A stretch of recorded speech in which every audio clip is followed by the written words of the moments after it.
Ibu Nina Yulianti, PhD, S3 di Human Environmental System, Graduate School of Engineering, Hokkaido University, lalu S2 beliau di Ilmu Tanah dan Pemetaan Digital, di IPB, dan S1 Ilmu Tanah, Universitas Lambung Mangkurat, dan mengajar pada Universitas Palangkaraya Tunjung. Baik, waktu 15 menit, silakan Ibu Nina Yulianti, PhD. Selamat siang Bapak dan Ibu, suaranya kedengaran? Kedengaran, Mbak? Oh ya, terima kasih. Saya share slide ya Bapak Ibu. Sebelumnya saya ucapkan terima kasih kepada Bapak Ibu yang sudah mengizinkan saya untuk presentasi pada hari ini. Saya mewakili dari Kalimantan Tengah untuk menyampaikan beberapa informasi dari Kalimantan Tengah terkait dengan perubahan iklim dan juga gambut, sama seperti Ibu Evi sebelumnya. Pada hari ini kami mencoba menyampaikan semacam ringkasan lah dari beberapa buku yang pernah kami terbitkan.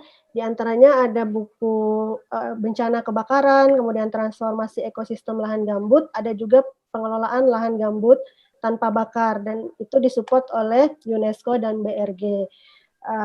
Saya berharap Bapak Ibu masih ada waktu untuk mendengarkan presentasi ini, karena sudah banyak presentasi-presentasi sebelumnya, dan kami mencoba menyampaikan apa yang bisa kami dapatkan dari Kalimantan Tengah.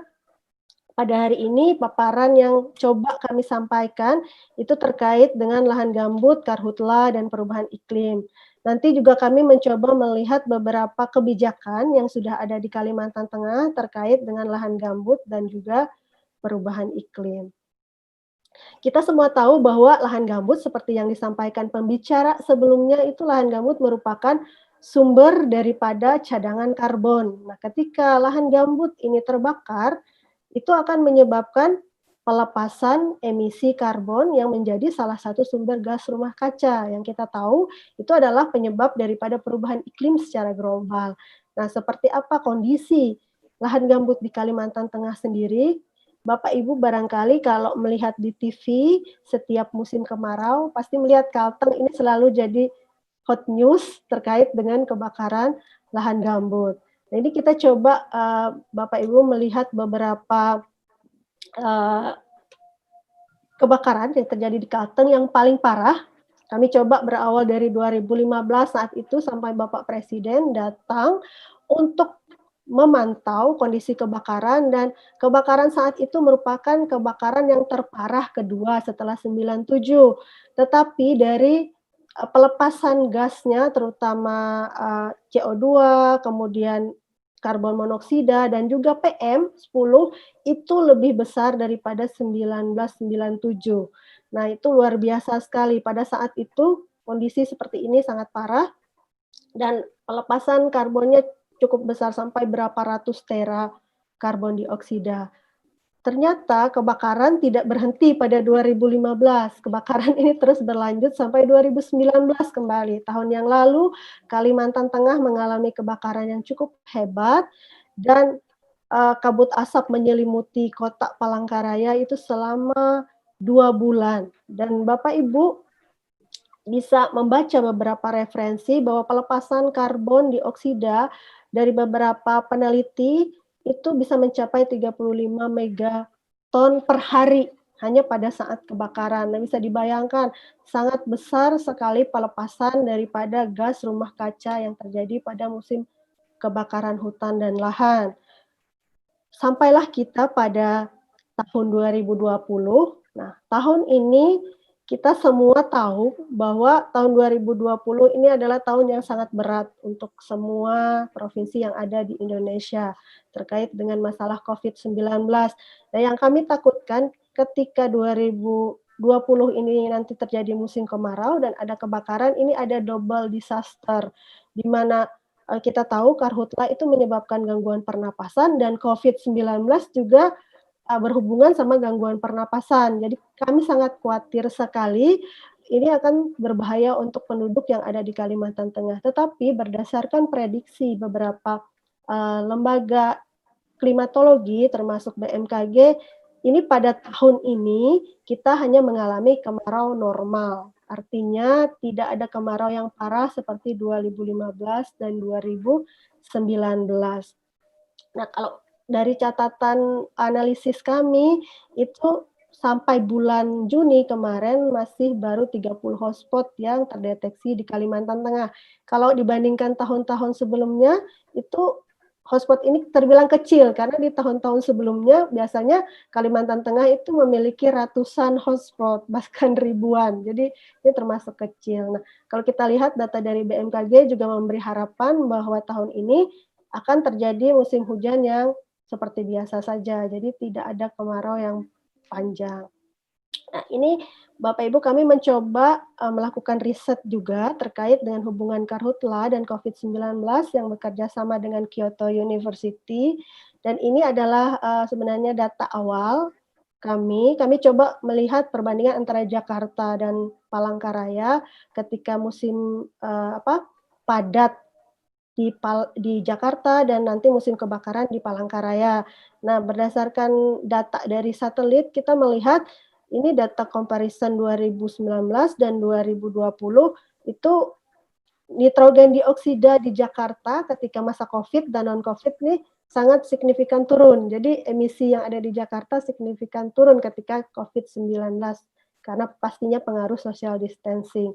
Nah, kita belum tahu kondisi yang ada di Kalimantan Tengah karena kami belum mulai musim kebakaran, sehingga harapannya ketika nanti musim kebakaran kami juga bisa membandingkan kondisi 2019 dan 2020 yang ada di Kalteng. Jika Bapak Ibu berminat lebih lanjut detail penelitian ini, bisa melihat di link yang ada di Sinta Ristek Brin, itu ada bagian afiliasi riset Universitas Palangkaraya.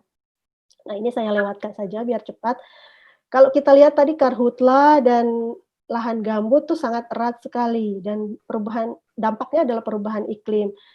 Ada beberapa pertanyaan dari peneliti terutama baik di Kalimantan Tengah maupun peneliti nasional, itu sebenarnya apakah lahan gambut ini sudah biasa dimanfaatkan dari dulu atau baru-baru sekarang ini saja sehingga menyebabkan kebakaran hutan dan lahan. Ternyata lahan gambut termasuk dalam kategori lahan rawa dulunya itu pernah dimanfaatkan dari masa zaman kolonial Belanda, tetapi pada saat itu yang dimanfaatkan adalah lahan gambut tipis atau lebih ke lahan rawanya. Dan pada tahun 60-an, 70-an itu ada beberapa program pemerintah terkait dengan proyek pembukaan persawahan pasang surut, itu juga ada beberapa terkena di lahan gambut tipis yang ada di Kalimantan Tengah, yang sekarang banyak menjadi persawahan di Kalimantan Tengah. Nah, pada saat tahun 1990, Bapak Ibu semua pasti sudah lebih tahu daripada saya, bahwa Kalimantan Tengah ini memiliki satu proyek yang namanya Proyek Lahan Gambut 1.000.000 hektar dari pemerintah pusat, tetapi sayang sekali proyek ini dikatakan ditutup, sehingga pada tahun 97 itu terjadi kebakaran hutan yang cukup parah. Kalau berdasarkan diskusi dengan masyarakat dan beberapa peneliti itu mengatakan memang sebelum tahun 97 sering juga terjadi kebakaran di Kalteng, tetapi tidak separah tahun 1997. Nah, ini kita lihat memang banyak hubungannya antara pengembangan tanaman pangan, terutama di lahan rawa, dengan karhutla. Selanjutnya setelah tahun 2000-an kita memasuki era yang mungkin saya sebut era hijau ya, karena pada tahun 2000-an ini banyak kebijakan-kebijakan pemerintah yang lebih mengarah ke kelestarian lingkungan. Contohnya restorasi, rehabilitasi, revitalisasi lahan gambut terutama di Kalteng. Pada tahun 2007 itu ada Impres Presiden tentang rehabilitasi lahan gambut yang tadi sudah ditinggalkan itu terjadi 1 tahun setelah kebakaran yang cukup hebat juga di Kalimantan Tengah. Ini sekitar beberapa tahun melakukan rehabilitasi dan revitalisasi, tetapi sayangnya 2 tahun kemudian terjadi lagi karhutla yang cukup hebat. 5 menit lagi Mbak Nina. Oh ya, baiklah. Ya. Pasca karhutla tersebut, maka kita ada kebijakan bahwa Provinsi Kalimantan Tengah dijadikan pilot project REDD. Nah, setelah beberapa tahun berlanjut, 2015 terjadi karhutla yang cukup hebat lagi, dan pasca karhutla kita tahu ada satu peraturan yang cukup dikenal oleh semua orang, yaitu restorasi gambut, dan Kalimantan Tengah merupakan salah satu wilayah prioritas. Nah, yang kita belum tahu nih 2020 sekarang karena belum terjadi. Nah, pada tahun ini Kalimantan Tengah lagi menjadi lagi menjadi hot issue juga terkait dengan lumbung pangan atau food estate, di mana 165.000 hektar di ex-PLG itu akan dijadikan lumbung pangan. Dan baru-baru kemarin Pak Presiden itu mengunjungi lokasi tersebut. Banyak pihak yang menolak lumbung pangan ini di Kalimantan Tengah, banyak juga yang mendukung.